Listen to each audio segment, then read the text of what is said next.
see. All right, we got one anyways. Here you go. So, looks like there's a back to the voodoo thing from last night.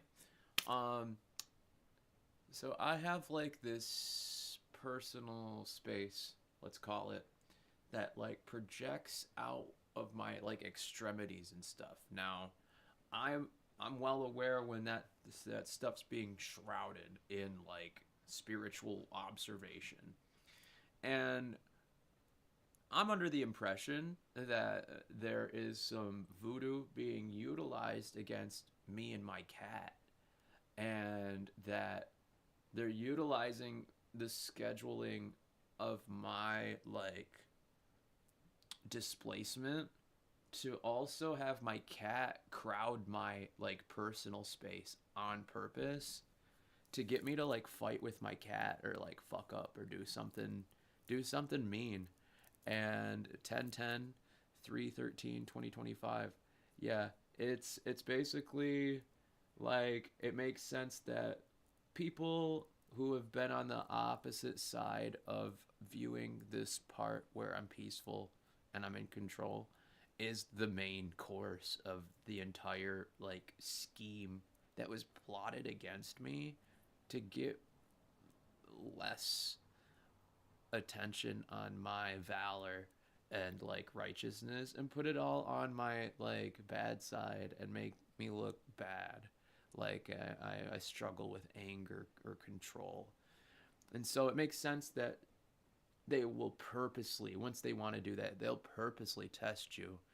People who are getting the wrong judgments about you, who don't have the extension of getting to know you, will go out of their way to make sure you deal with your anger in the right way. Now, if this is caused by my parents and my mom and my sister, and then their connection, their extension of other women who are also dealing with witchcraft, but they didn't give me a welcome party to become a woman, and they're just upset. It makes sense that everyone who's actually monitoring me using spiritual monitoring has a clue. Yes, it's almost like they understand that yes, what you just exemplified is peaceful and it's in control of a place where it could teeter towards what we assumed would be your angry place. Now, when you don't understand that you can get control over parts that make you angry and still have aggression, it makes sense that people will take advantage of the fact that you have space. You've given yourself enough room. You give yourself room to experience things in the right ways. Something that most people, when they take anger management courses, aren't really that self aware. The depth of the amount is always this cosmetic, this surface, this something of let's diminish what you've inflated and sell it off as control. And so they want me to take a whole year's worth of a course just to get me in a place where they can say, yep, looks like you're in control. But realistically, it only affects the cosmetic. So what good is the deepening of my patience and control on an individual scale when it's being judged against making it to class enough times, putting in the effort to see your PO, doing drug tests every week? It kind of looks like somebody knows it's going to cause more bullshit on purpose to actually see so we could study and see where you're angry, and then we can be like, haha, you're just an angry person, aren't you? Right? So that's narcissism. That is narcissism, and that's vanity, because you're looking for the appearance of control over somebody who actually knows how to control themselves. And that is a form of corporal punishment, even to the extent of cruel and unusual. So if they're adding in things like voodoo and witchcraft, it makes just as much sense that like maybe what I've had in access towards Buddhism and shamanism and all sorts of other things actually does more. And every time they try to come at me all secular and standardized, it completely demolishes their inertia because there's there's nothing there's nothing else you could do. It's inside of me. It's my inner knowing. And that seems to be like a big part of testing somebody is diminishing their experience. Do you got angry, you hit somebody and reacted in a way, and that caused this person to make a bigger deal about it than it needed to be, right? So, but very often this happens all the time in jail. Is people will get persecuted because people have imbalances, especially when they let reality project itself onto your personality. And when you've conformed, it means that if other people don't conform towards whatever well-being that has been projected onto you, it's arrogance, or it's you're taking too much personally. The world doesn't think that highly of you, and it turns into this conversation of I don't think that highly of you. And with that comes disrespect. It creates animosity on purpose in order to do less. So people who are in judgment of people who are in anger are anticipating to do less, and you still get angry.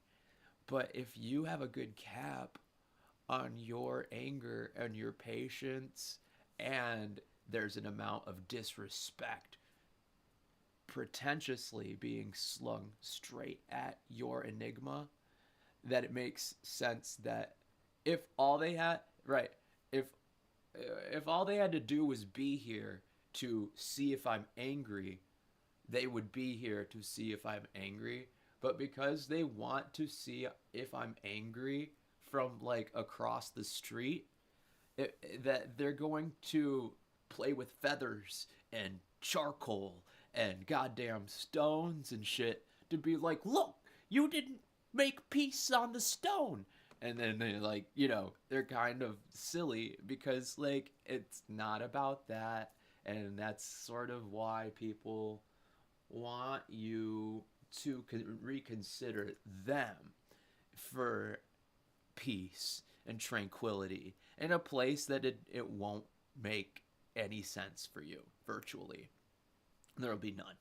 And so anchoring to yourself that clearly has less weight and expecting you to stay still is a huge part of why it goes to court at all. Now, domestic violence is usually one of those things that like get written off. It gets written off real fast because people are like, "Oh, you got caught with a charge on domestic violence, dude." Nobody actually goes to jail for domestic violence. There's so many people with domestic violence charges that they kind of treat it like a drunk driving, even though it surfaces on felony because it becomes questionable, especially if there's repeat offenses. And as long as you're not repeating it, people are like, just pretty much leave you alone. And like, what I've learned is me going out of my way to ask for help from the cops is I'm being gang stalked through telepathy does not work. It doesn't help. The cops aren't that advanced, and the judges don't like to think about things that don't physically show up or exist because that's not where the money is. However, it does seem like it's a big part of how they're utilizing it to create the appearance of order, right? It just creates the appearance of order, and it doesn't really add the subtlety that it takes with discipline. So it's kind of a funny coincidence that I'm sitting here doing less, assuming less, and people are making more of it. Um, and it makes more sense that like animosity and jealousy are just like this in the face of discipline and comfort, and that people outside of my control are going to misjudge it every single time, no matter how calm and collected I'm showing them the world can be. And this freaks people out because they start to like step into that naturally. You've made it clear with reality the steps you're willing to take towards that grandiose reward, right? It's a causation. It's committing yourself and pledging into a lifestyle that allows you to sit with things and give yourself the right amount of pretentiousness towards things that facilitate it. Um, and when you hold things with higher regard, especially when it's your personal comfort and your humble abode, right? So like the where I how I live is like how I also feel.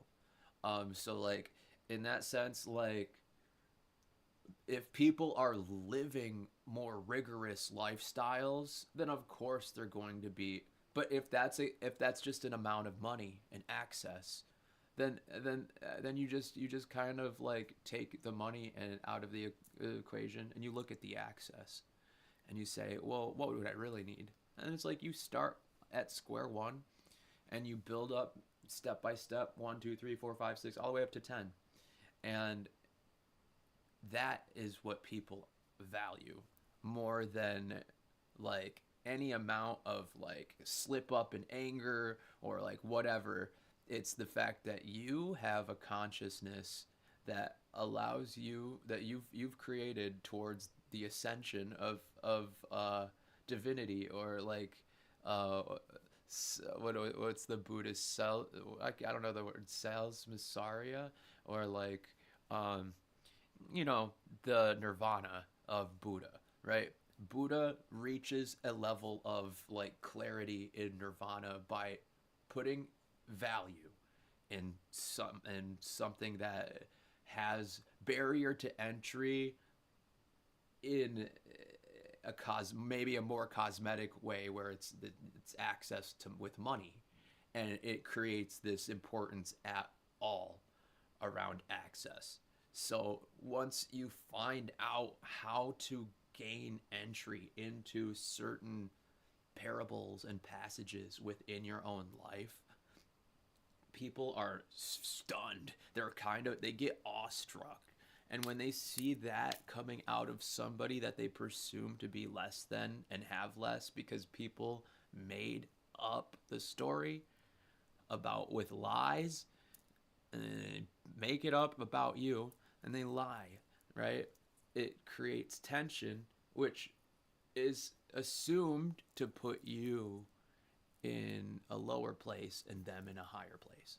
So for them, finding nirvana comes within the smallest increments of like patience towards the cosmetic, and less of what you can do in the moment now to gain access without having to buy it.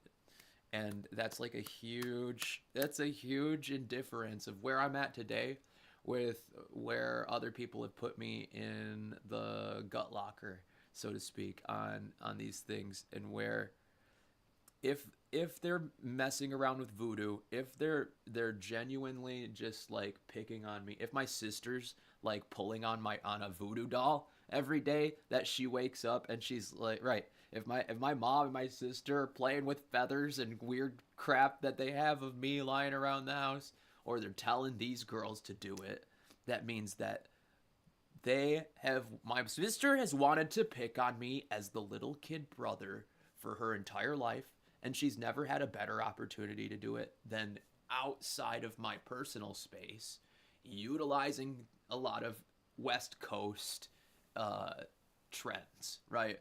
let's just face it, these didn't get big until a lot of festival hippies that I'm friends with, a lot of them met them before they made it out west, because we were doing it all over America.